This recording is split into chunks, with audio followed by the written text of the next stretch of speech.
บล็อกเซรั่มเอาไว้ตลอดยังไงล่ะเพราะสามารถป้องกันยุงลายกัดได้เป็นอย่างดีได้นะครับแถมยังมีกลิ่นหอมเนื้อสัมผัสบางเบาไม่เหนียวเหนอะจะได้ทำกิจกรรมต่างๆได้อย่างสบายใจไม่ต้องกลัวถูกยุงลายกัดยังไงล่ะให้กับโบสเลยครับป๊อกเอาตุ๊กแกใส่กล่องมาโชว์ให้ดูด้วยนะ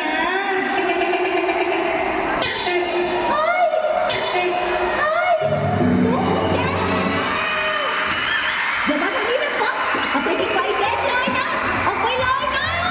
ไม่ชอบรังแกสัตว์ครับ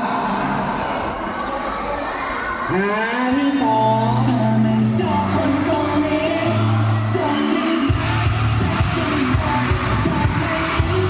เร็วเล่นตามในอ่างน้ำเปลี่ยนน้ำในแจกันบ่อยๆนะครับ